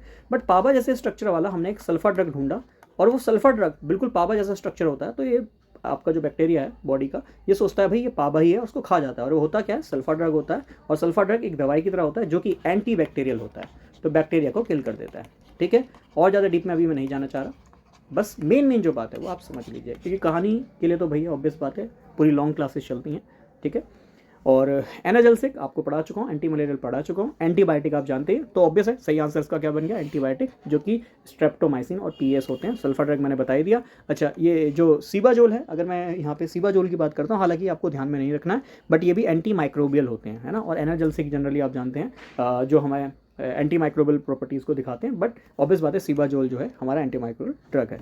इसके अलावा एंटी मलेरियल बता ही दिया, क्विनोन है, और हीनोइन तो आप जानते हो भैया, ठीक है, इसका नेम तो हमने नया नहीं कितनी मूवीज़ में सुना होता है, ठीक है। तो ये थे हमारे इसमें, हाँ, ऑप्शन 1 ही बनेगा, एंटीबायोटिक सेप्ट्रोमाइसिन आपने पढ़ा भी है, नहीं पढ़ा है तो ध्यान में रखिएगा। एंटीबायोटिक हमारा सेप्ट्रोमाइसिन हो गया, और याद कीजिए लास्ट माइल जो हमने आपको एंटीबायोटिक बताया था कोलेस्टिन, उसको भी ध्यान में रखिएगा, ठीक है। चलिए, the Easter used in nail polish remover is, अच्छा ईस्टर बोल दिया, वैसे हमें पता है कि नेल पॉलिश रिमूवर में एसीटोन होता है ना, एसीटोन होता है, और एसीटोन तो कीटोन है, बट इसने साफ साफ बोला ईस्टर, क्वेश्चन ही थोड़ा सा चेंज कर दिया, वक्त और जज्बात बदल दिए, तो ध्यान में रखना, it is diethyl ether है ना, ईस्टर। तो ये हमारा diethyl ester as a nail polish remover होता है। ठीक है, एक मिनट रुक जाइए, हाँ यही होता है। वैसे एक बस क्रॉस चेक कर लेना, मुझे तो यही ध्यान में है क्योंकि फॉर्मिक ईस्टर भी नहीं होता। हाँ तो यही बैठेगा। ठीक है, बाकी मैं इसको एक बार क्रॉस चेक करके और बता दूंगा, हालांकि इसका आंसर डाई इथाइल ईस्टर ही होगा। ठीक है, चलिए। On hydrolysis of starch we finally get, तो कह रहा है भैया अगर आप स्टार्च है ना C6H10O5 का होल एन स्टार्च है, कह रहा है इसका हाइड्रोलाइसिस कराते हैं, मतलब H2O और H+ डाल रहे हैं, तो हमें क्या मिलेगा? तो भैया याद कीजिए, बताया था ग्लूकोज से ही बना होता है ना, डी ग्लूकोज हमें मिल जाएगा। ठीक, तो it gives D glucose, only glucose है, तो ग्लूकोज इसका सही आंसर हो जाएगा। और मुझे पता है 90% जो बिल्कुल नहीं पढ़े हैं तुक्का मारेंगे, ग्लूकोज और फ्रक्टोज दोनों होता है। 90% मैंने बच्चों के आंसर सीट्स भी मैं कई बार चेक करता हूँ, तो उसमें बच्चे यही लगाते हैं ग्लूकोज और फ्रक्टोज दोनों ही, जो तुक्का मार के जाते हैं। ठीक है, तुक्के से कोई एग्जाम नहीं निकलता है, मैं भी कह रहा हूँ। रिवीजन कर रहे हो अच्छी बात है, बट मैं मान के चल रहा हूँ आपने थोड़ा बहुत तो पढ़ा है, NCERT वगैरह तो अच्छे से थोड़ी बहुत तो पढ़ी है। ठीक, चलिए। ये है रिएक्शन ऑफ, अच्छा RCO, ये कौन सा ग्रुप हो गया? कार्बोनिल कार्बामाइड ग्रुप हो गया है ना, कार्बोनिल और एमाइड कार्बामाइड हमारा ग्रुप हो गया। तो carbamide with a mixture of Br2 and KOH, अरे भैया ये तो हॉफमैन ब्रोमाइड दिख रही है, इट इज हॉफमैन ब्रोमाइड, ये तो हॉफमैन ब्रोमाइड हमें दिख रही है ना। तो हॉफमैन ब्रोमाइड रिएक्शन होती है जिसमें हमारा ये ग्रुप है ना, एमाइड ग्रुप हट जाता है और RNH2 के बीच में, देखो यही कह रहा है विच गिव RNH2, ये ग्रुप हट जाता है, हमारा कार्बोनिल ग्रुप हट जाता है, RNH2 के बीच में बॉन्ड बनते हुए दिखता है। कह रहा है as the main product the intermediate involve in the reaction. अच्छा, ये थोड़ा सा मुझे लगता है जज्बाती होकर मैंने केवल पहली लाइन पढ़ के ये क्वेश्चन मैंने दे दिया। खैर याद रख लेना, इसमें जो हमें इंटरमीडिएट मिलता है, इंटरमीडिएट मतलब रिएक्शन के बीच में एक हमें इंटरमीडिएट मिलता है, कुछ समय के लिए स्टेबल स्पीसीज मिलती है, तो उसमें मिलता है आइसोसाइनेट, ये ध्यान में रख लेना। ठीक है, आइसोसाइनेट, ये चीज़ आप ध्यान में रख लीजिएगा। और कुछ रिएक्शन होती हैं जैसे हॉफमैन हो गया, हॉफमैन ब्रोमाइड रिएक्शन हो गया, कर्टियस रिएक्शन हो गया, लोजन स्मिथ रिएक्शन हो गया, स्मिथ रिएक्शन हो गया, तो ये सारी रिएक्शंस हैं, इसमें जो हमें रिएक्टिव इंटरमीडिएट मिलता है वो आइसोसाइनेट ही मिलता है। But up to this level ये थोड़ा सा हार्ड क्वेश्चन हो जाएगा, तो उसको स्किप कर सकते हैं। अदरवाइज इसका आउटकम याद कर सकते हैं कि भाई हॉफमैन ब्रोमाइड, ये तो मैंने आपको पढ़ाई भी थी हमारी NCERT में, ये गिवन भी है। तो हमें ये कार्बामाइड ग्रुप दिख रहा है, Br2 और KOH या NOH के प्रेजेंस में रिएक्शन कराते हैं, तो कार्बोनिल ग्रुप बीच में से हट जाता है और RNH2 जुड़ जाता है। आई थिंक मैंने इतना ही पढ़ा और क्वेश्चन दे दिया, बट अब पूरा पढ़ रहा हूँ। इसमें बोला है कि कौन सा रिएक्टिव इंटरमीडिएट मिलेगा, तो ध्यान में रखिएगा आइसोसाइनेट मिलता है। आपकी हॉफमैन रिएक्शन हो गई, कर्टियस हो गई, लोसन हो गई, स्मिथ हो गई, इनमें हमें आइसोसाइनेट ऐसा रिएक्टिव इंटरमीडिएट मिलता है। ठीक है, चलिए आगे देखते हैं। ये है CHOH, अच्छा ये तो आपका ग्लूकोज या फ्रक्टोज, ग्लूकोज का स्ट्रक्चर होगा। ठीक है ना, बाकी CHOH क्लियर नहीं है, तो ग्लूकोज ग्लैक्टोज किसी का भी स्ट्रक्चर हो सकता है। ठीक है, तो ग्लूकोज है उसकी HiO4 से रिएक्शन करा रहा है, वेरी इंपॉर्टेंट रिएजेंट। ठीक है, और आई थिंक ये नीट JEE में भी इस तरह का क्वेश्चन पूछा जा चुका है। तो HiO4 का एक ही काम होता है, इसका काम होता है जितने भी ये कार्बन कार्बन के बीच में बॉन्ड है ना, इन सभी बॉन्ड को तोड़ने का। ठीक है, ये सभी बॉन्ड को तोड़ देगा। यहाँ देखो 6 कार्बन है ना, तो ये 6 कार्बन के बीच में बॉन्ड होंगे, इन 6 कार्बन के बीच के बॉन्ड को तोड़ देगा। तो HiO4 का जो मेन काम है ये आपको ध्यान में रखना। हालांकि ये एक ऑक्सीडाइजिंग एजेंट है, 4 ऑक्सीजन है, तो ऑक्सीडेशन करने आया है। तो ऑक्सीडेशन कैसे करेगा? बस कार्बन के बॉन्ड को तोड़ देगा, कार्बन कार्बन के बीच में जितने भी बॉन्ड हैं उन सभी को ब्रेक करने का काम करेगा। तो ये CHO ग्रुप है, आप जानते हैं CHO ग्रुप ये जनरली टूटेगा और ये आपको कुछ ऐसा दिखाई देगा। और जो बचे हुए 5 आपके, देखो ये 6 हैं टोटल, 4 ये हो गए, 5वां ये रहा कार्बन और 6ठा कार्बन ये है। और जो बचे हुए 5 कार्बन है इनका ऑक्सीडेशन करता है, मतलब जनरली ये HiO ये अल्कोहल का ऑक्सीडेशन करता है, ऐसा मान के चलो अल्कोहल का ऑक्सीडेशन करेगा, करता है एल्डिहाइड का भी है, बट इस केस में अल्कोहल का ऑक्सीडेशन करता है और उनको कार्बोक्सिलिक एसिड में कन्वर्ट कर देता है। और ये ऑक्सीडेशन वगैरह सब कुछ पढ़ा चुका हूँ, और वो रीजेंट वाली क्लास देख लेना। मतलब ये तो रिवीजन है भाई, इसमें तो सारा इंपॉर्टेंट चल रहा है, आप सभी को पता है रिवीजन मतलब इंपॉर्टेंट। ठीक है, आएगा क्या वो तो देखो कॉम्पिटिटिव एग्जाम है भैया, कोई हमारा स्कूल का एग्जाम तो नहीं है, बट हाँ रिवीजन है, तो इसमें मोस्ट इंपॉर्टेंट सारी चीज़ आपको पढ़ाई जा रही है। ठीक है, तो ऑक्सीडेशन रिडक्शन सब कुछ पढ़ाया जा चुका है। HiO4 के बारे में पहले नहीं बताया था, तो मैं आपको बता चुका हूँ। कार्बन कार्बन के बीच में बॉन्ड तोड़ेगा और ऑक्सीडेशन का काम करता है। भाई साफ साफ आपको 4 ऑक्सीजन दिख रहे हैं, बहुत अच्छा एसिड भी होता है, ये भी ध्यान में रखना है। ठीक है, तो ये ऑक्सीडेशन करता है और किस में कन्वर्ट कर देगा? अल्कोहल को कार्बोक्सिलिक एसिड में कन्वर्ट कर देता है। तो क्या मिल जाएगा ऑप्शन में? एक तो फॉर्मेल्डिहाइड भी मिल रहा है, तो मतलब इसका आंसर बहुत हो जाएगा, ये भी मिल रहा है, और हमें SCOOH मतलब जो हमारा फॉर्मिक एसिड है वो भी मिल रहा है। ठीक है, और मुझे बताएंगे फॉर्मिक एसिड कहाँ आपको मिलता है। हमने पढ़ा था, याद कीजिए, चींटियों के डंक वगैरह में फॉर्मिक एसिड मिलता है। इन कार्बोहाइड्रेट किलानी फिशर या फिशर किलानी सिंथेसिस किसके लिए यूज़ किया जाता है, तो हमने पढ़ा था कार्बन की चेन बढ़ाने के लिए। मैंने आपको बताया था अगर आपके पास 5 कार्बन है, मान लो एल्डो पेंटोज है, ठीक है, और जिनको नहीं पता भैया प्लीज़ थोड़ा सा तो पिछला देख के, एल्डो पेंटोज को एल्डो हेक्सोस में बदलना है। 5 पेंट मतलब 5, एल्डो हेक्सोस, हेक्स मतलब 6 कार्बन में बदलना है। तो हमें क्या करना है, फिशर किलानी मेथड लगाना है, ठीक है। और अगर 6 मेंबर वाले को 5 में कन्वर्ट करना है तो उसमें हम क्या करते हैं, रफ डिग्रेडेशन, याद है, रफ डिग्रेडेशन, ये हमें करना होता है। डिग्रेड का मतलब ये होता है कमी करना, कार्बन में कमी कर देना, तो रफ डिग्रेडेशन करते हैं, ये मैंने आपको ऑलरेडी पढ़ाया हुआ है, ठीक है।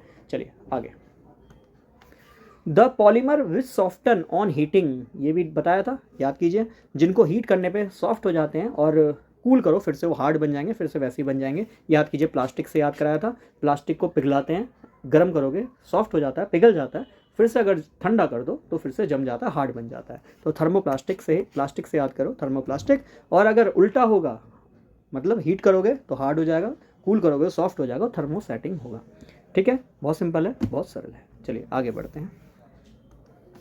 मिल्क एज, देखो कितना प्यारा क्वेश्चन पूछा है कि मिल्क क्या है, तो ये बहुत बार पूछा हुआ क्वेश्चन है, जनरल साइंस में भी पूछा गया है कि मिल्क क्या होता है। मिल्क एज एन इमल्सन, क्या होता है, मिल्क एक इमल्सन होता है, ये आपको ध्यान में रखना है।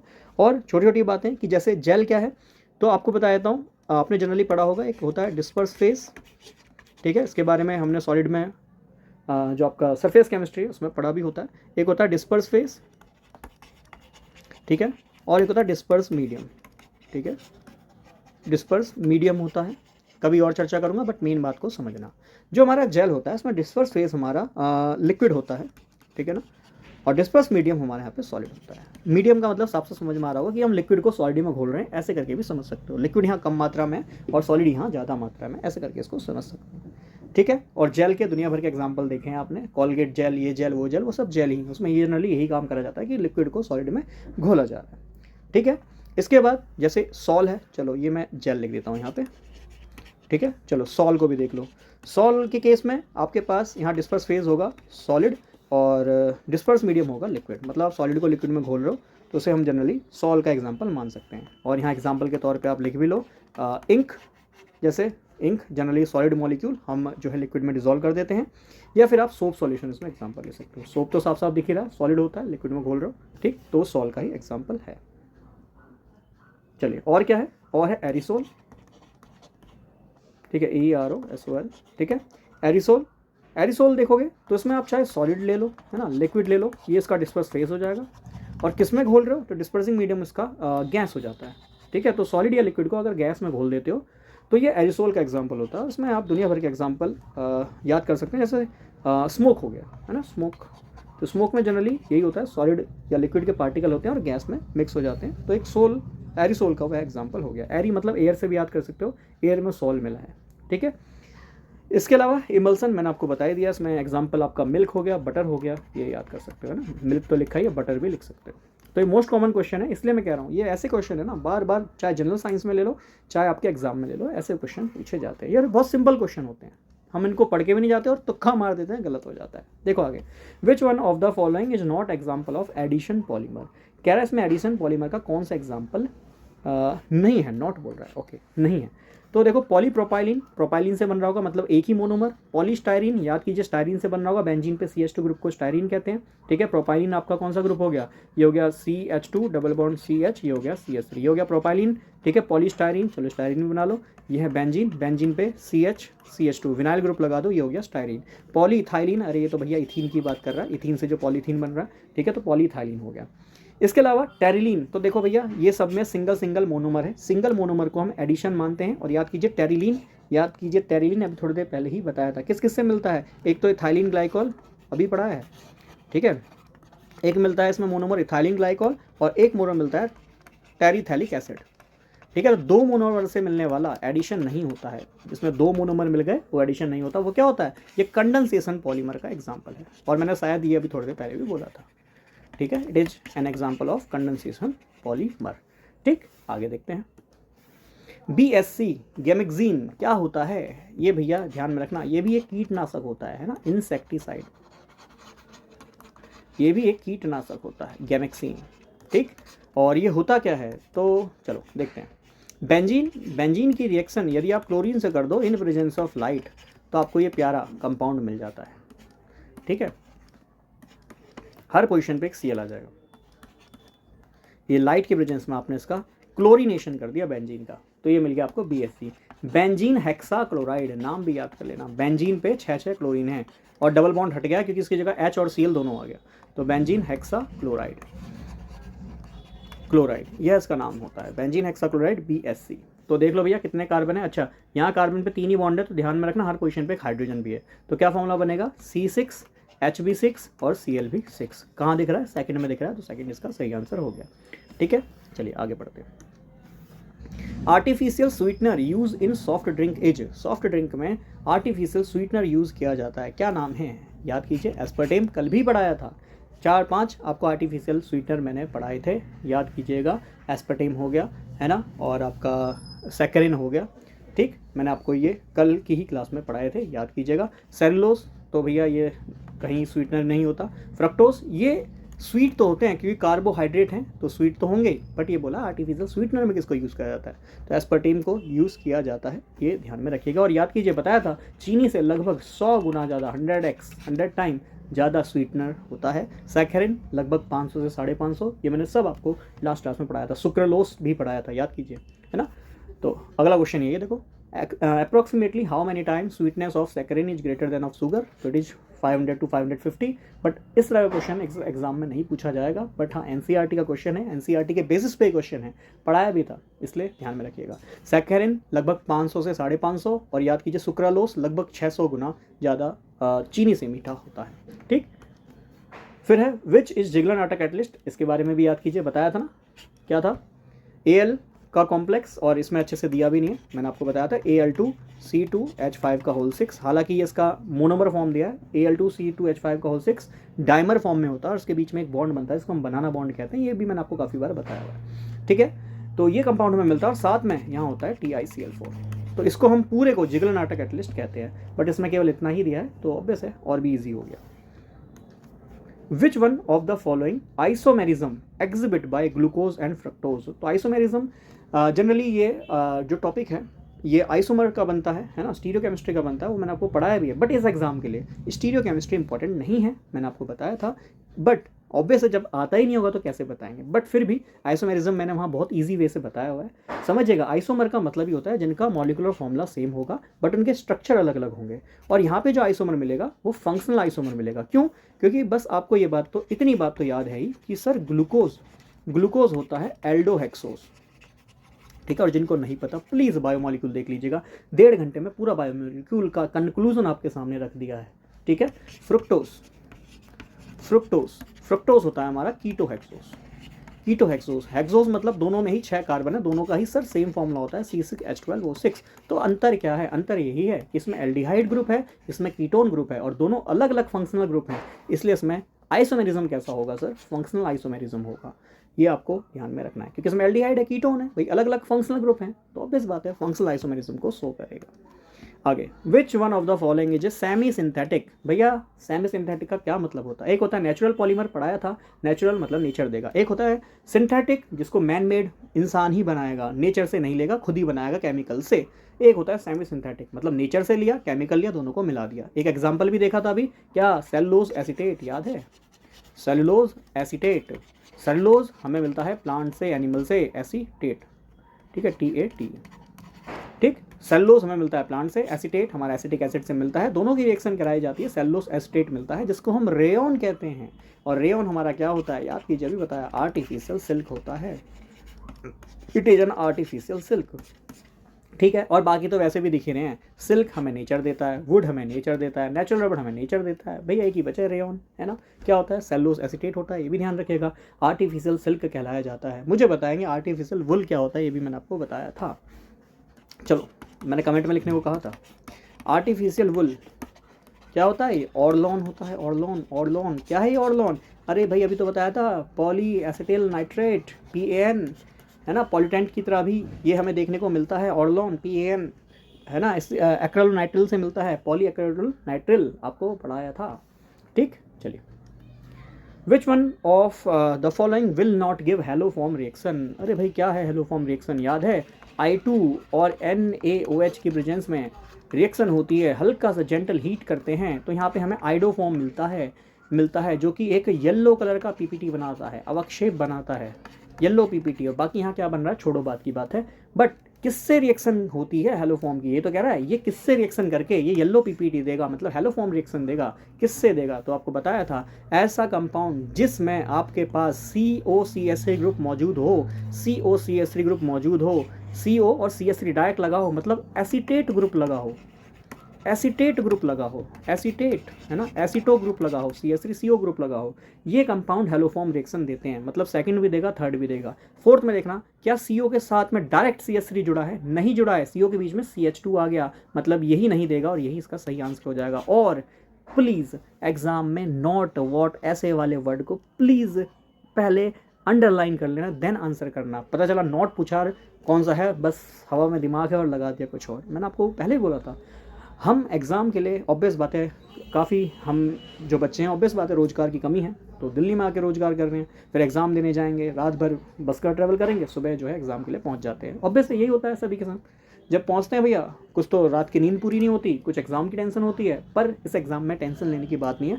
एग्ज़ाम से एक दिन पहले जिस दिन एग्ज़ाम होगा उस दिन बेस्ट विशेस के लिए भी एक वीडियो डालूंगा, उसमें समझाऊंगा भी कैसे आपको एग्ज़ाम अटैम्प्ट करना है ना।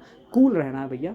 देखो अगर नहीं भी हुआ तो ज़िंदगी नहीं अटकेगी भाई, जहाँ काम कर रहे हो देखो जहाँ किस्मत ले जाएगी वहीं ले जाएगी, सिंपल सी बात है। आप कुछ चेंज नहीं कर सकते, बस एक काम कर सकते हो, चेंज करने के लिए मेहनत कर सकते हो। अगर मेहनत बहुत अच्छी रही, सटीक रहा, सब कुछ बढ़िया रहा, आपका सिलेक्शन हो जाएगा। ठीक है, नहीं रहा कोई बात नहीं, परेशान ना रहो, हताश ना रहें, मेहनत में कमी ना छोड़े, अगले एग्जाम में आपका हो जाएगा। अभी तो बहुत एग्जाम है भाई, अभी आ रहे हो इतने भर के एग्जाम आ रहे हैं, बट टेंशन नहीं लेनी है, बिल्कुल फ्री होके जाना है। ऐसा सोचना है कि हाँ मैं बस एक बढ़िया सा एग्जाम देने आया हूँ, जितना मुझे आता है बेस्ट तरीके से उसको करूँगा। क्वेश्चन कैसे अटैम्प्ट करने हैं है ना, कैसे एग्जाम को दिमाग में वहाँ पे अटेंटिव रखना है, वो सब मैं एग्जाम से एक दिन पहले जरूर बताऊँगा आपको कि किस तरीके से देखना है। आप ट्रैवल कर रहे हो उस टाइम पे वो वीडियो को देखिएगा तो थोड़ा सा आपको संतावना मिलेगी कि हाँ भाई पेपर के लिए टेंशन लेने की आवश्यकता नहीं है। बाकी देखो जिन्होंने बिल्कुल तैयारी नहीं करी है वो बस घूमने जा रहे हैं कि चलो पहाड़ों में घूमाओ है ना, ऐसे वाले बच्चे भी हमारे पास, तो उनको छोड़िए। बाकी अगर आप सीरियस हैं, चाहते हैं वही नौकरी मिल जाए, देखो काफ़ी बच्चे क्लास 12 के बाद मैंने आपको बताया था एक नौकरी लेने जाते हैं, 10,000 की नौकरी मैक्सिमम उनको मिलती है। ठीक है, और अगर मान लो ये एग्ज़ाम आप निकालें तो लेवल 3 का एग्ज़ाम है, ठीक है, मिनिमम 27-28,000 आपकी सैलरी होगी आपके हाथ में, प्लस अलाउंस वगैरह सब कुछ आपके पास होंगे। ठीक है, और आप क्लास 12 पास आउट करें, 1-2 साल अगर आपने अपने जॉब में करें, 10,000 रुपये कमा रहे, दुनिया भर की टेंशन, यहाँ पे गवर्नमेंट जॉब होगी, टेंशन कम होगी, वीक में 2 छुट्टियाँ होंगी, सैटरडे संडे है ना। देखो चीज़ें बहुत सारी हैं, बट वो जब भी होंगी थोड़ा सा मेहनत करने की आवश्यकता है। ठीक है, तो प्लीज़ अच्छे से फोकस कीजिएगा, ऐसे क्वेश्चन को वहाँ पे दिमाग में रखना है कि नॉट वगैरह ये ना भूल जाऊँ, तो नॉट वगैरह इन चीज़ों को बस अंडरलाइन कर लेना वहाँ पे कि नॉट पूछा है या नहीं पूछा। ठीक है, तो इन चीज़ों को प्लीज़ फोकस कीजिएगा। अब पहले वाले ऑप्शन में देखो, पहला वाला ऑप्शन क्या है सर, पहला वाला ऑप्शन है CH3 और CHO। CHO ग्रुप क्या ऐसा लिखते हैं, हाँ जी सर CHO ग्रुप को ऐसा ही लिखते हैं। क्या यहाँ पे एसीटो ग्रुप मौजूद है, हाँ जी है, तो ये भी देगा। तो एसीटो ग्रुप जहाँ भी है वो हेलोफ्रॉम रिएक्शन देंगे, तो इसमें नहीं है तो ये नहीं देगा। ठीक, आगे देखो। हाँ जी, तो आगे देखते हैं, एक मिनट दीजिएगा बस, चलिए तो आगे देखते हैं। इसमें कह रहा है कि फॉर द कन्वर्जन PHCN, कह रहा है PHCOCH3 दे रहा है। ठीक है, तो इस कन्वर्जन में देखो रीजेंट, ऐसे प्रश्न भी पूछ लेता है ना, तो इसके लिए थोड़ा सा हमें रीजेंट वाले पोर्शन को अच्छे से पढ़ना है, और जितनी भी रिएक्शन पढ़ी है ना उनको बस थोड़ा सा दिमाग में विजुलाइज करना है। हालांकि देखो मेरे को तो डायरेक्ट समझ में आ रहा है कि इसका प्रोडक्ट, इसका आंसर 1 ही होगा।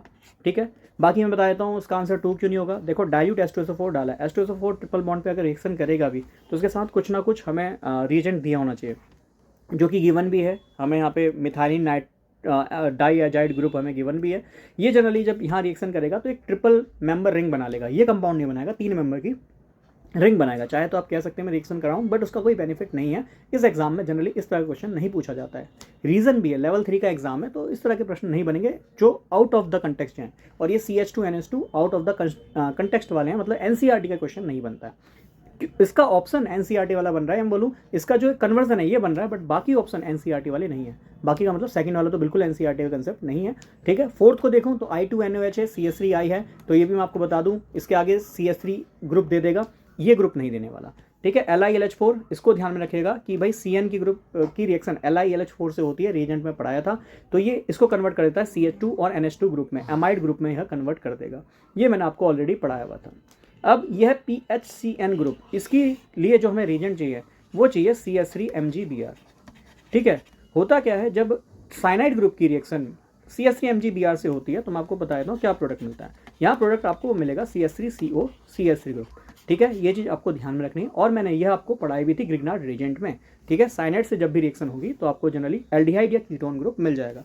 बट समझिए इस साइड ऑलरेडी फिनाइल ग्रुप है और ये CH3 ग्रुप आ रहा है इस कार्बन पे, तो ऑब्वियस बात है दोनों साइड CH3 या PH ग्रुप मिल रहा है तो ये आपको कीटोन देगा। और मैंने बताया था अगर एक साइड फ्री होगा तो वो हाइड्रोजन वाला होगा और एल्डिहाइड ग्रुप देगा। ठीक है, तो इसलिए आपको ये ध्यान में रखना है। बाकी आप कहोगे सर इनको कराना है तो मैं आपको वो करा दूंगा, उसमें कोई दिक्कत मुझे नहीं है। ठीक है, बट हाँ ध्यान में रखना ये रिजेंट NCERT में नहीं है तो पढ़ना भी नहीं है। LI सोच का बता ही चुका हूँ, रिएक्शन करेगा तो CH2 और NH2 ग्रुप दे देगा। I2NOH ये भी आपको ध्यान में नहीं रखना है।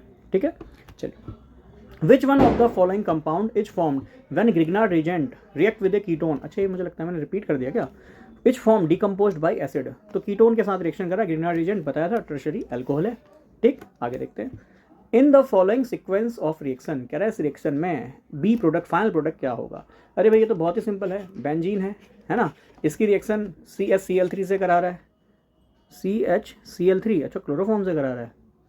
हालांकि ये मुझे लगता है इसने गलत दिया है, CH3Cl होगा। अब ये मत कहना कि आप सर अपनी तरफ से रिएजेंट लगा रहे हो, ऐसा नहीं है, ये ऑब्वियस बात है मिसप्रिंट है, क्योंकि मैंने किसी बुक से क्वेश्चन लिया है तो मिसप्रिंट है उसमें।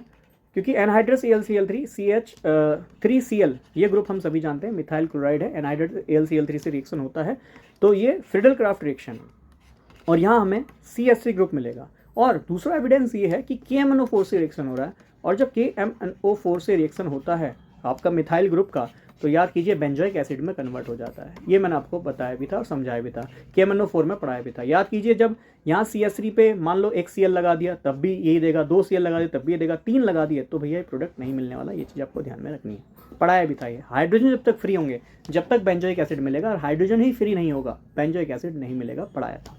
ठीक, चलिए what is the formula of bleaching powder. ये तो बहुत ही सिंपल क्वेश्चन है, क्लास 10 का क्वेश्चन है। Calcium oxychloride CaOCl2 bleaching powder हमारा होता है, प्लीज़ ध्यान में रखिएगा। ठीक है, चलिए आगे है। अच्छा ये तो मुझे लगता है सेम वही क्वेश्चन रिपीट हो गया, बहुत आंसर होगा। आप जानते हैं HiO4 ऑक्सीडेशन का काम करता है और सभी कार्बन कार्बन के बीच को बॉन्ड को तोड़ देगा। तो ऐसे ही आपको यहाँ पे मिलता है क्या, एक तो फॉर्मेल्डिहाइड मिलता है और साथ में आपको 5 मॉलिक्यूल ऑफ फॉर्मिक एसिड भी मिलेंगे, 5 मॉलिक्यूल ऑफ फॉर्मिक एसिड ये भी मिलेंगे। ठीक है, चलिए एक मिनट जगह आगे का ही नहीं हो रहा भैया। हाँ जी, चलिए next, Bhopal gas tragedy occur due to. तो ये क्वेश्चन मैं आपको बताऊं, ये जनरल साइंस का क्वेश्चन है और याद कीजिएगा इसका आंसर जो है मिथाइल आइसोसाइनाइड है। ठीक है, मिथाइल आइसोसाइनाइड, साइनाइड। अच्छा ये MIS नहीं बनेगा, MIC बनेगा, साइनाइड है ना, तो MIC मिथाइल आइसोसाइनाइड। ठीक है, ये इसका सही ऑप्शन होगा। तो आप देख सकते हैं CH3 आइसो है तो N ट्रिपल बॉन्ड C हो जाएगा, ये होता है मिथाइल आइसोसाइनाइड। ठीक है, जिससे भोपाल गैस जो है ट्रेजेडी हुई थी और इस पर आई थिंक नेटफ्लिक्स पे भी मूवी भी आ रही है ना। चलिए ये है विच one of the following sequence is the product C etch. तो कह रहा है इसका C जो फाइनल प्रोडक्ट है वो क्या मिलेगा। तो ये तो सिंपल सी ही रिएक्शन है, CH3 CHO ग्रुप है, आप जानते हैं CHO ग्रुप है, H2 जोड़ रहे हैं मतलब 2 हाइड्रोजन जोड़ रहे हैं, तो ये एल्डिहाइड का हम रिडक्शन कर रहे हैं और रिडक्शन करने पर हमें यहाँ पे यह अल्कोहल ग्रुप में परिवर्तित होता हुआ दिखाई देगा, मतलब अल्कोहल यहाँ हमें मिल जाएगा। इतनी बात समझ में आ रही है। ठीक है, अच्छा 2 कार्बन 3 लगा दिए, कोई बात नहीं, एक पे मैं कम कर देता हूँ। ठीक है, इसे बैक कर देता हूँ तो ये जाएगा CH3 इधर हो जाएगा और अच्छा ये हो जाएगा CHO है ना, तो CH और ये OH बन जाएगा, 3 कार्बन बना दिए थे, कोई बात नहीं। तो CHOH हो गया, ये हमारा अल्कोहल हो गया। फिर अल्कोहल की रिएक्शन Na से करा रहे हैं, सोडियम से करा रहे हैं। हमें पता है जब सोडियम से अल्कोहल की रिएक्शन कराते हैं तो सोडियम और अल्कोहल रिएक्शन करते हैं और ये प्रोडक्ट जो मिलेगा आपको मिल जाएगा ये। ठीक है, O- और ये Na+, और साथ में यहाँ से रिमूव होती है हाइड्रोजन गैस, ये भी मैंने आपको पढ़ाया था, याद कीजिए, ये हमने पढ़ा था विलियमसन ईथर सिंथेसिस में। ठीक है, और ये सेम वही रिएक्शन है, बस इस रिएक्शन का नाम नहीं दिया। शुरू में हम पढ़ रहे हैं रिडक्शन, रिडक्शन, और रिडक्शन के बाद नेक्स्ट पढ़ रहे हैं हम विलियमसन ईथर सिंथेसिस, जिससे ईथर बनता है। ठीक है, सिंथेसिस, और लास्ट में ये आपको मिला सोडियम इथॉक्साइड, इसकी रिएक्शन आप कराते हैं CH3I से और आपको मिल जाता है इथाइल मिथाइल ईथर है ना। तो ये ईथर की रिएक्शन है, ये आपको ध्यान में रखना, नाम से पता चल रहा है विलियमसन ईथर सिंथेसिस, ईथर हमें प्रोडक्ट मिलेगा। आगे क्लोरोबेंजीन एंड मिथाइल क्लोराइड, चलो भैया जल्दी से बनाओ। क्लोरोबेंजीन और methyl chloride on reaction with sodium. याद आया कुछ? इस रिएक्शन का नाम पढ़ाई थी, नेम रिएक्शन वाले क्लास में मैंने समझाया था, और ये केवल अभी 11-12 क्लास की ही बात है, इतने में ही मैंने ये सब आपको पढ़ाया हुआ है। ठीक है, तो इसीलिए रिवीजन सीरीज़ है, जो मोस्ट इंपॉर्टेंट टॉपिक हैं वो सारे आपको कवर कराए हैं। ठीक है, और 2NaCl याद कीजिए, जब एक बेंजीन एक नॉर्मल मिथाइल वाला कंपाउंड होता है, मतलब एक एराइल मतलब बेंजीन वाला कंपाउंड, और एक एल्काइल होता है। ठीक है, मान लो अगर दोनों ही एल्काइल होते तो यह रिएक्शन वुर्ज रिएक्शन होती, वुर्ज WURTZ वुर्ज रिएक्शन होती। अगर इधर भी CH3 इधर भी CH3 होता, अगर दोनों साइड एराइल होता, मतलब इधर भी बेंजीन इधर भी बेंजीन, तो ये होती फिटिक रिएक्शन। बट दोनों साइड, एक साइड एराइल एक साइड एल्काइल है, तो इसलिए वुड और फिटिक दोनों की मिला के रिएक्शन है, इसलिए नाम इसका वुर्ज फिटिक रिएक्शन है। तो WU है ये, नॉट OU है, तो वुर्ज फिटिक रिएक्शन इसका सही आंसर हो जाएगा। आगे देखते हैं, which is found in marshy area. ये जनरल साइंस का क्वेश्चन है, क्योंकि हमारे सिलेबस में एल्कीन एल्काइन चैप्टर नहीं है, तो ये जनरल साइंस का क्वेश्चन मान के चलिएगा। Which is found in marshy area, कह रहा दलदल वाले एरिया में हमें क्या मिलता है, तो जनरली वहाँ मीथेन मिलता है ना, मीथेन वगैरह वहाँ पे रिलीज होता है, क्योंकि दलदल वाले एरिया में माइक्रो ऑर्गेनिज्म मौजूद होते हैं और ऑक्सीजन की वहाँ कमी होती है, तो ऑब्वियस बात है एनएरोबिक ऑक्सीडेशन करते हैं, और एनएरोबिक ऑक्सीडेशन जब भी हो रहा हो ऑर्गेनिक कंपाउंड का, तो उससे मीथेन गैस ही निकलती है। ऐसे ही क्वेश्चन UPSC में पूछा गया, 2022 में क्वेश्चन पूछा गया, एक मिनट दीजिएगा, 2022 में क्वेश्चन पूछा गया था कि राइस फील्ड या पैडी फील्ड है ना, पैडी फील्ड जो होता है, राइस फील्ड जो होता है, इससे कौन सी गैस रिलीज होती है, तो इससे भी सेम मीथेन गैस ही रिलीज होती है। मतलब भैया जहाँ पे भी कार्बोहाइड्रेट चीज़ दिख रही हो, मतलब कार्बन है तो उसका एनएरोबिक रेस्पिरेशन हो रहा होगा, जिससे हमें मीथेन गैस ही मिलेगी। ठीक है, चलिए, starch is a polymer of, किसका स्टार्च पॉलीमर है, तो ये तो हमने देखा किसका है, ग्लूकोज का है। ठीक है, डी ग्लूकोज इसका सही आंसर है। ठीक है, चलिए, in LPG which compound is added for the detection of leakage. ये भी बहुत इंपॉर्टेंट क्वेश्चन, जनरल साइंस का क्वेश्चन, न जाने कितनी बार कितने पेपर्स में ये क्वेश्चन मैं देख चुका हूँ। जनरल साइंस का क्वेश्चन है, बहुत प्यारा क्वेश्चन। कह रहा है LPG किस में डिटेक्ट होती है, LPG में जो अगर स्मेल उसकी आ रही है तो वो किसके द्वारा डिटेक्ट की जाती है। आपको बताया था LPG मैंने आपको बताया भी था, प्रोपेन और ब्यूटेन का मिक्सचर होता है, प्रोपेन और ब्यूटेन ये सब मैंने आपको पढ़ाया था, कैरोसिन वगैरह सब, डीजल वगैरह सब कुछ आपको बताया था।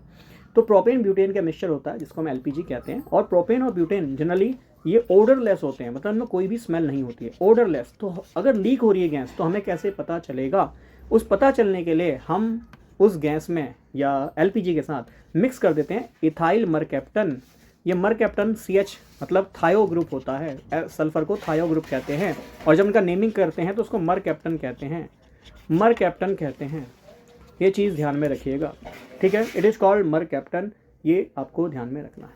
ठीक, चलिए, primary secondary and tertiary alcohol can be distinguished by. अरे भैया अल्कोहल का टेस्ट कौन सा होता है, विक्टर मेयर टेस्ट, ल्यूकर्स टेस्ट पढ़ाया था, केमिकल टेस्ट वाले चैप्टर में टॉपिक में आपको ये पूरा मैंने पढ़ाया था।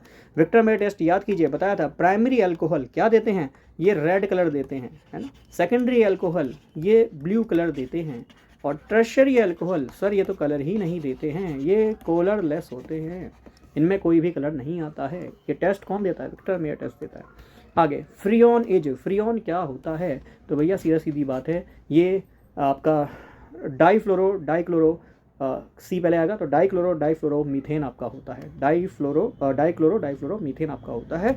और ये जो फ्रीऑन होता है ये एक क्लोरोफ्लोरोकार्बन होता है, और CFC के बारे में आप जानते हैं, ये वो गैसेस हैं जो ओजोन लेयर को डिप्लीट करती हैं, जिनका हमने ऑब्वियस बात है प्रोडक्शन वगैरह बहुत कम कर दिया है। अब हम थोड़े स्मार्ट हो गए हैं, साइंस को पढ़ रहे हैं, तो हम जानते हैं भैया ये हार्मफुल है, इसलिए इसके यूज़ को कम कर दिया है। हालांकि ये पहले एज ए रेफ्रिजरेंट यूज़ होता था, ये कुछ बातें हैं जो NCERT में आपको मिल जाती हैं। तो रेफ्रिजरेंट की तरह ठंडा करने के लिए भी इसका यूज़ किया जाता था। फ्रिज है तो ऑब्वियस है AC में ये यूज़ किया जाता था।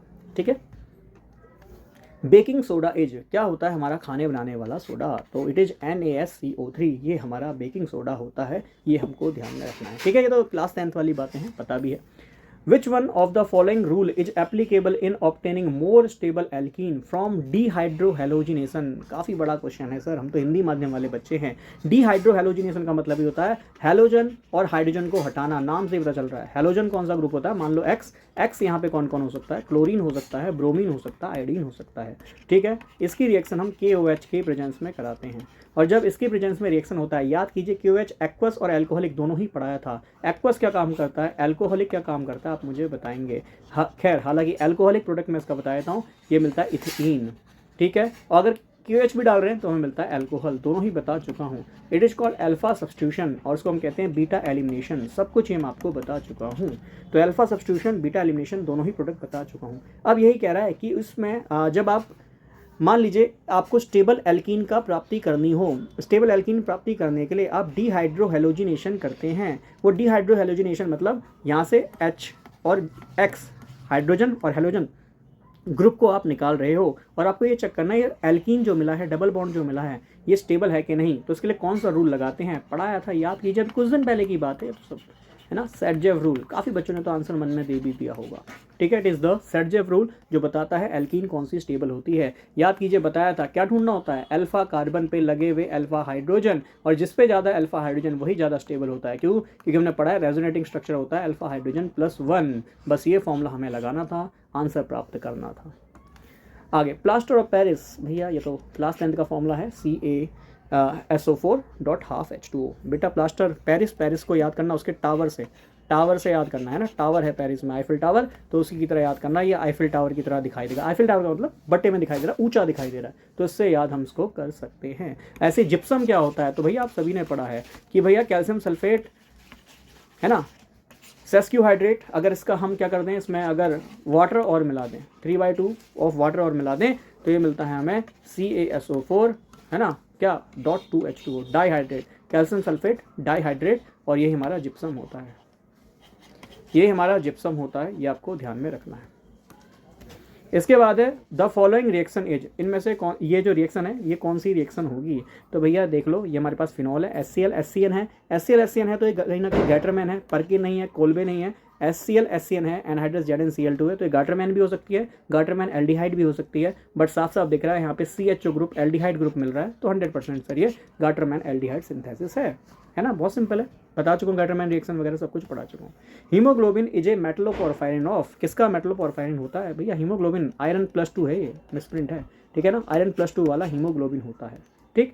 Mg कहाँ प्रेजेंट होता है, किसका मेटलोपोरफायरिन होता है, तो क्लोरोफिल में Mg मौजूद होता है, क्लोरोफिल में Mg मौजूद होता है। CO ये कहाँ प्रेजेंट होता है, ये आपका वाइटामिन है ना, कोबालामाइन जो कहते हैं, कोबालामाइन, ये कोबालामाइन जो हमारा विटामिन B12 होता है ना, विटामिन B12, तो यही हमारा कोबालामाइन होता है, उसमें CO मौजूद होता है, ये ध्यान में रखना होता है, ठीक है। चलिए आगे बढ़ते हैं। Which of the following can be used to distinguish between acetophenone and benzophenone. अच्छा भैया, एसिटोफिनोन और बेंजोफिनोन के बीच में कौन अंतर बताएगा। पहली बात तो एसिटोफिनोन ही नहीं पता तो कैसे काम बनेगा, चलो भैया बना लो। यह है एसिटोफिनोन और यह है बेंजोफिनोन। एसिटो मतलब देख लो, एसिटो ग्रुप मौजूद है, यहाँ बेंजीन है तो बेंजोफिनोन ये हो गया। कह रहे हैं इन दोनों के बीच में अंतर बताना है तो कौन सा टेस्ट करना होगा बेटा जी, एसिडो ग्रुप दिख रहा है, हाँ जी दिख रहा है, तो एसिडो ग्रुप के लिए कौन सी रिएक्शन करते हैं, आयोडीन डालो, बेस डाल लो, बेस का मतलब क्षार डालो, चाहे NaH डालो चाहे KOH डालो, यहाँ हमें एक फाइनल आउटकम मिलेगा, येलो कलर का PPT है दे देगा, है ना, CH3 आयोडोफोम, ये आयोडोफोम टेस्ट है सर। और आयोडोफोम कौन देता है, ये टेस्ट कौन देता है, जिसपे एसिटो ग्रुप मौजूद होगा, एसिटो ग्रुप हमें आयोडोफोम टेस्ट देता है, तो सेकंड इसका सही आंसर हो जाएगा। आगे बढ़ते हैं। अच्छा, आगे बढ़ने से पहले कुछ अपडेट, देखिए इस एग्ज़ाम के लिए मैं आपको नहीं पढ़ा रहा हूँ, मेरा मोटिव केवल इस एग्ज़ाम के लिए पढ़ाना नहीं है। UKPSC RO अगले महीने एग्ज़ाम है, उसके लिए मैथमेटिक्स ऑब्वियस है, यहाँ तैयार करोगे वहाँ भी हेल्प करेगा। 50 मार्क्स का मैथमेटिक्स और रीजनिंग है उसमें, ये सोच के चलना, 50 मार्क्स मैथमेटिक्स, रीजनिंग, GS है, और GS मतलब जनरल स्टडीज़। उसके लिए देखो मैं आपको बताता हूँ, RO अच्छे लेवल का एग्ज़ाम है, इसके लिए आपको GS, पॉलिटी, हिस्ट्री है ना, ये सब NCERT से पढ़नी चाहिए, अच्छे से पढ़नी चाहिए। बट आपको लगता है आपने NCERT से पढ़ लिया है, अब क्या मैं क्वेश्चंस लगा पा रहा हूँ, तो क्वेश्चन आंसर आप सीरीज़ चाहते हैं हमारे साथ करना, तो हम आपको कराएंगे, ठीक है, उससे आपकी प्रिपरेशन अच्छे से होगी, और मोस्ट इंपॉर्टेंट कराएंगे तो कहीं ना कहीं उससे एग्जाम में भी हेल्प मिलेगी। तो पर NCERT पढ़ के इन सीरीज़ को देखना, और आप चाहते हैं पूरा डेडिकेटेड बैच लेके आएँ, तो भैया उसके लिए तो हमें सपोर्ट कीजिए, इसके लिए बिल्कुल डेडिकेटेड बैच भी हमारी तरफ से आना शुरू हो जाएंगे। जनरल साइंस कोशिश करूँगा जब तक पढ़ा दूँ, 1 महीना है, ठीक है। जनरल साइंस का पोर्शन मैंने इसकी एक सीरीज़ निकाली भी थी, काफ़ी बच्चों को पसंद भी आई, ठीक है, उसमें अच्छे व्यूज़ भी हैं, अच्छा लगा, मतलब जितने मेरे पास भैया सब्सक्राइबर हैं उसके हिसाब से व्यूज़, आधे व्यूज़ हैं इस पर, अच्छा लगा कि हाँ बच्चे उसको पसंद कर रहे हैं, ठीक है। और जनरल साइंस के लिए मैं आपको बताया दिया RO, और फिर ये AO EO है ना, हमारे जनरली 2800 ग्रेड पे का ये पद है, बट हाँ मैं कहूँगा भैया एक रेप्यूटेड पोस्ट है, अच्छा पोस्ट है, ठीक। तो इसके लिए भी मैथमेटिक्स, रीजनिंग, जनरल साइंस आपको पढ़ना है, जीएस पढ़ना है, तो जुड़े रहिए, आगे आपको हेल्प जरूर मिलेगी। आपने जो मैथ वगैरह पढ़ लिया है, जीएस पढ़ लिया, वो आपको हेल्प ही करेगा, ठीक। चलिए फिर पीजीटीज़ एग्ज़ाम, पीजीटी केमिस्ट्री संपूर्ण तैयारी आपको यहाँ मिलेगी, और मुझे लगता है जल्द ही ये एग्ज़ाम्स या ये वैकेंसीज़ आपको देखने को मिलेंगी, ठीक है। क्योंकि अभी अभी आपने देखा है एग्ज़ाम भी हुआ है जिसमें यूपी टेट है ना, UK TET, I am sorry, UK TET का एग्ज़ाम भी हुआ है, और जैसे उसका रिजल्ट आएगा तो मान के चलिए विदिन 1 मंथ पीजीटी टीजीटी के फॉर्म भी आ जाएंगे, तो पीजीटी टीजीटी की तैयारी भी आपको यहाँ कराई जाएगी, संपूर्ण तैयारी कराई जाएगी।